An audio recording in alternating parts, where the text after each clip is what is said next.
Hello, everyone. Peace, much love. Today I'm going to talk to you about the ins and outs of getting a power wheelchair while being an ODSP recipient. I can speak to the facts as I know it, as a little over 2 years ago, November 23rd, will be 3 years, I got my first power wheelchair. And I'm waiting on a response because I will be getting a new one, even though you can only get them a new one every 5 years. But there are reasons why some will qualify for them prior to the 5 years ending. Now, in order to get a wheelchair,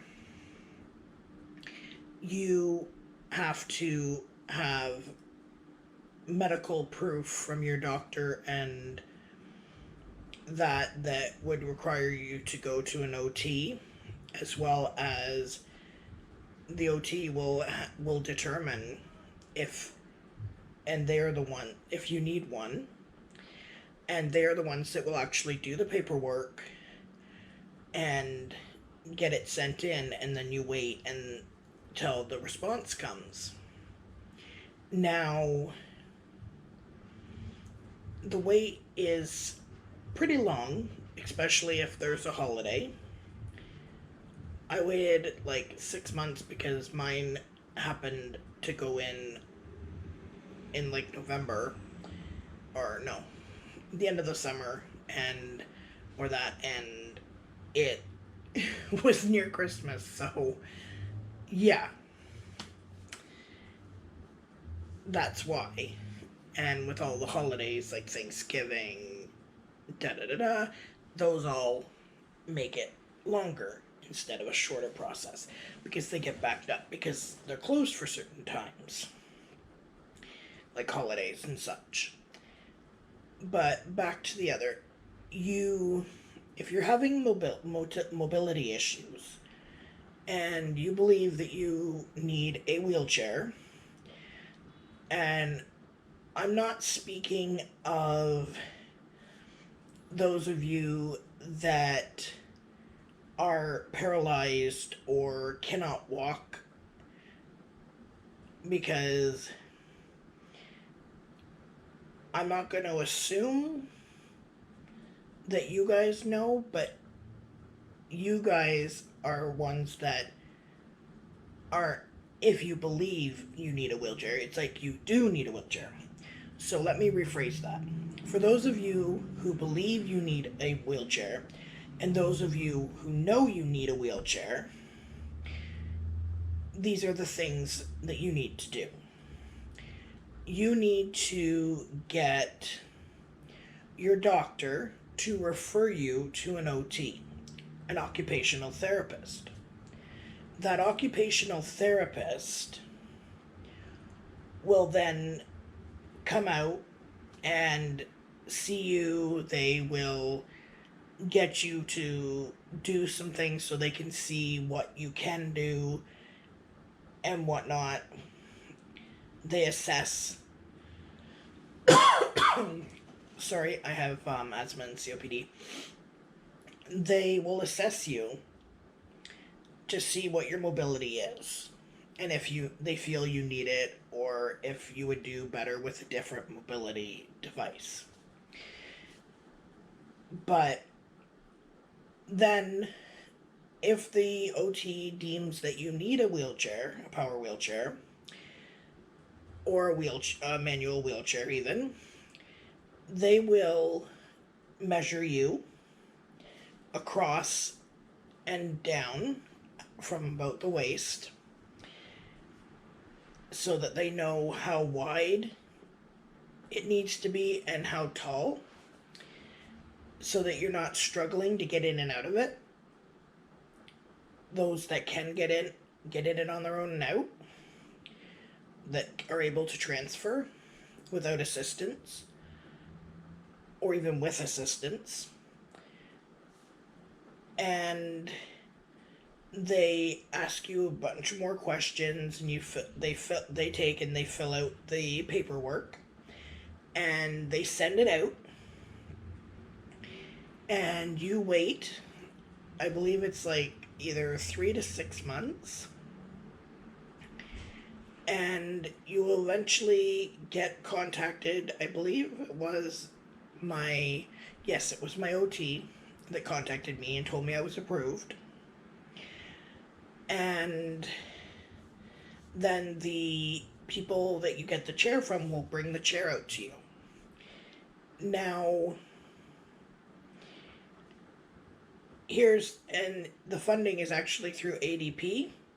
They fund 75% of it. The other 25 ODSP will pay for. And ODSP will pay for repairs and that sort of thing. And then once you get the chair, you have that particular chair for 5 years before you qualify for another one. Except if they can deem that your health has changed and you need a different chair, or you've gained or lost significant weight, which therefore deems that you have outgrown or you've shrunk to that your chair is too big, they will do the paperwork to get you one early. Or, like in my case, I've been applied for a wider chair because I outgrew mine, but I've also, because my peripheral edema in my legs and feet has gotten worse, they're looking at applying me to get a tilt chair that reclines and tilts. So I won't know if I get approved for that or if I just get approved for a new wider chair until somewhere between August and October, November-ish. But then, like, when you need that, you have to go to the OT again. The OT will come and reassess you and deem, because they know what the ins and outs are, how much deterioration or change of gain in weight, loss of weight, what have you, would deem an early acceptance of a new chair. Now, that's the different things, and I will let you know. Forgive me, my phone. I forgot to turn that off. The Winnie the Pooh. But anyhow, those are the different tips and tricks to the getting of a power wheelchair. I will let you know if I qualified for the tilt and recline one, or just a wider one once I get it. And instead of the flat footrest, I'm going to be getting that, I believe, as well as one that I can put my legs up a little bit if I don't get the tilt and recline. And I'll be getting a headrest this time. So, yeah, and there's different things that go on the chairs.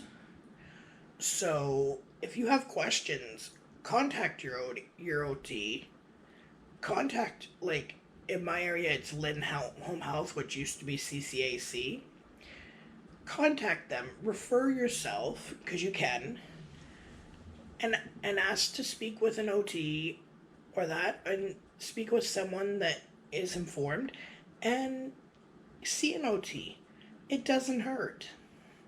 Ask them all your questions.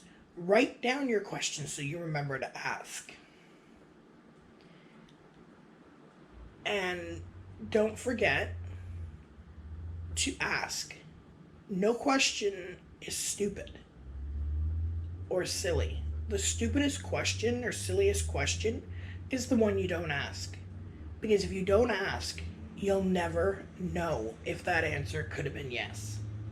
The worst case scenario when you ask a question is you're going to be told no, that they can't do that. That's the worst case. You never know. Ask. Even if it seems silly, ask the question. That's all for now. Peace. Much love. Bye.